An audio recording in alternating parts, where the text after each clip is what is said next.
restoration. We'll leave you with this particular piece. Enjoy it. So we are on the sidelines of the IGAD Women, Peace and Security Forum here in Nairobi, and I am privileged today to have the Program Manager, Gender Affairs Department, IGAD Secretariat, Amina Farah Malim, to shed light on the issues of women in conflict and ways that we can work and rope in women more during conflict to ensure that they are participating in conflict resolution. Thank you so much for making the time today. Thank you for having me. So this forum is anchored on United Nations Security Council Resolution 1325 on women, peace and security. In 2011, we had a Women and Peace conference hosted by IGAD to bring together the women of the region so they can discuss their challenges and the complexes of women, talk about the issues women face in situations of security and peace processes, and how to best engage them such that we have a more inclusive approach to addressing peace and security issues. During that conference, one of the key recommendations was to have an IGAD Women, Peace and Security Forum. Yes. To have a more systematic, coherent, cooperative approach to addressing women, peace and security issues in the IGAD region for IGAD member states. And to also have a platform where they can share their challenges, best practices around that, and work together to have a more inclusive approach to peace and security. Well, someone might be listening at home and wondering why women as a section on their own. You know, conflict is conflict, it affects everyone, but there's this focus that IGAD is putting on women and their role in conflict resolution, prevention, and all the aspects of conflict. Speak to us about the gap that was there before these initiatives were set up. If you look at African cultures, naturally, across the continent, we are patriarchal in nature. Yes. So decision-making has always been seen as the role of men. And if you look at also, that also is very evident in our leadership, political leadership, and, structures across different positions of leadership, in governments, in regional organizations, in continental organizations, even international in some cases. And so conflict is experienced differently by different groups because of this how we have been socialized. Yes. Within the context of the patriarchy. And what happens in most cases is that often the challenges women face are not really captured in these engagements. And women are not on it's their right to be on the table, to be able to be part of these processes and these decisions that affect their day-to-day lives. So we'd have a situation where, there's more men causing conflict. It's affecting more women because, for instance, if you look at Kakuma refugee camp, it's 80% women and children.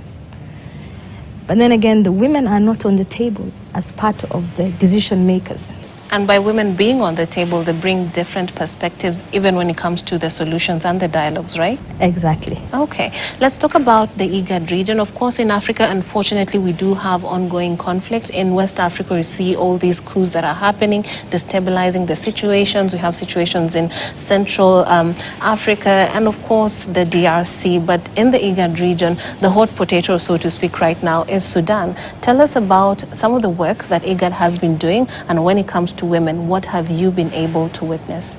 In the context of women, peace and security, what we've been doing is to build the capacity of member states to be able to deliver better on women, peace and security. As you know, it has 4 pillars, that is prevention, protection, participation, and also relief and recovery.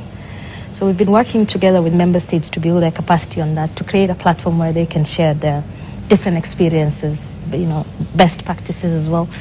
We have specifically in the Sudan conflict, we are now currently working together to bring women and the media later this month to just shed light on the challenges the women of Sudan are facing.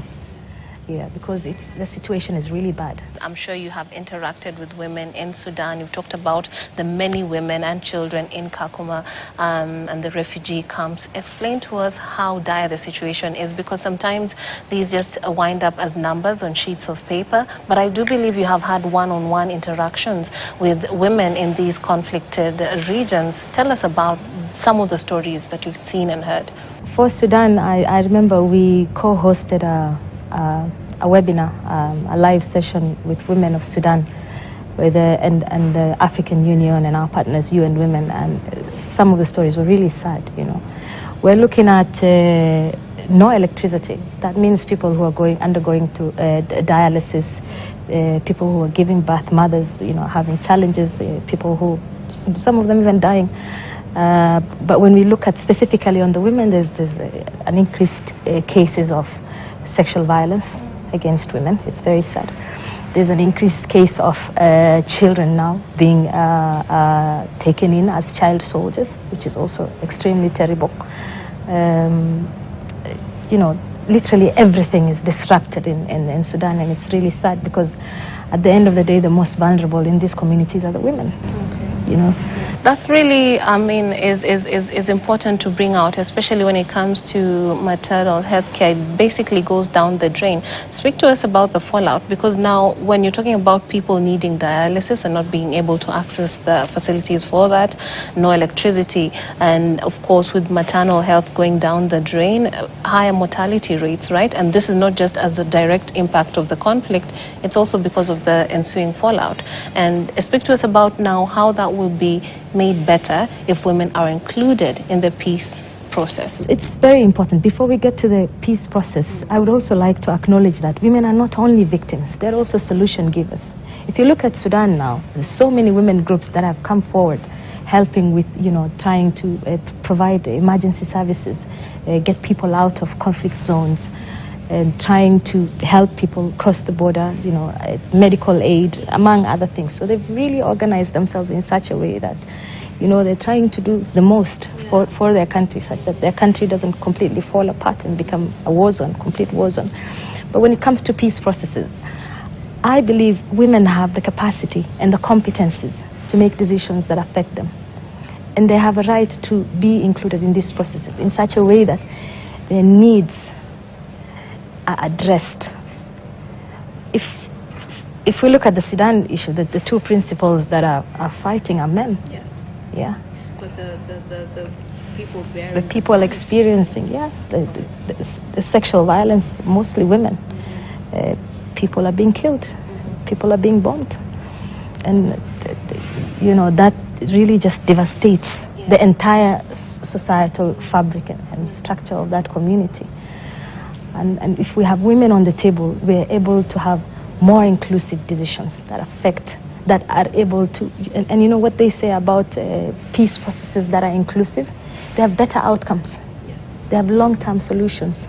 So having women on the table means creating an environment that addresses the vulnerabilities of sexual violence, of protection, of ensuring that women are well catered for and also are actively engaged in the relief and recovery processes. It's very important. It's very important. And before we even get to relief and recovery, I do believe that women also could play an active role in conflict prevention, right? Speak to us about the unique perspective women bring to the table, because men might go in a more militant way or approach, but women have a different way of seeing things because they know where the shoe pinches. So speak to us about the ability of women being bringing about change by being conflict preventers, if I can call them that. In their natural setup within our communities, women are considered and are the nurturers of communities. They're the first. I'll give an example. In situations of extremist violence or terrorism, the first people to pick it are those people within the family structure, in the household, in the home, and often it's the woman. That's one. And if you look at naturally, their approach would be more of how can we have solutions that create harmony and are not destructive, you know. And that, I think, is very, very important to have as a foundation for peace building. If you are not looking at it from a holistic perspective, such that you're creating peace in a harmonious way, and then you're creating further divisions by, having the militant approach, killing one group, killing another group, it gets more complex. But when we have women on the table, it's more holistic in approach. It's holistic, and of course they have those inroads in the communities and in the clans and in the families, as you have said. And also, let's also not miss out on the point that sometimes women can be the perpetrators of violence. Yes, yeah, unfortunately.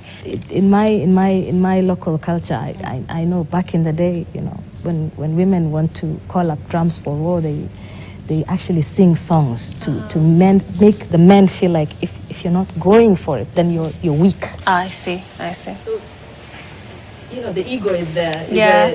The identity aspect is there. So I'd rather go and kill instead of being considered weak. It's holistic, yes. And of course they have those inroads in the communities and in the clans and in the... Yeah, it's just, also we need to also educate that.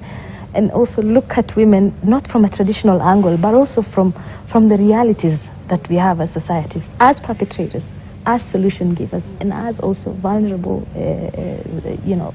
people of society that face this conflict. So we are speaking on the sidelines of this particular forum.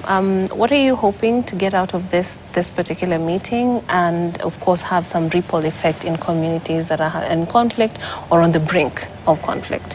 One of the things we're looking to achieve in this meeting, other than, of course, strengthening our officially launching this Women and Peace Forum, with of course the regional board members and our national chapters, is to brainstorm, to engage, and think and work together, and so that we have a better approach, the right approach to addressing what's happening in Sudan, and to also give a voice to these women to talk about the challenges they face, and to create awareness around women in situations of conflict, the vulnerabilities, the challenges they face, and also the realities they're facing. That is one of the things we intend to gain from this platform. Another thing is also to share experience.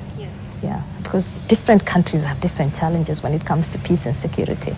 So to address the unique challenges through a combined, collective approach. Okay. Yeah, perhaps is there anything else that we've left out about the conference and ongoing conflict and the role of women in the region? I think, as they always say, the fate of nations is dependent on the state of their women. Yeah. If you look at the top 10 countries in development in the world, and if you look at the top 10 countries in the gender equality, it's pretty much the same countries. So having women on the table and having inclusive policies and approaches to addressing peace and security is not something that we can just, casually say, well, it's not necessary. You don't do it, you're doomed. Yeah, you cannot clap with one hand. You must. So for us to be able to have, in our region, countries that are flourishing in development, in socio-economic gain, we must be able to have processes that are inclusive and ensure that each and everyone, man, woman, boy, girl, has a role and can actively play their role in the developing of the different nations. Thank you. Okay, thank you so much for making the time for us. Okay.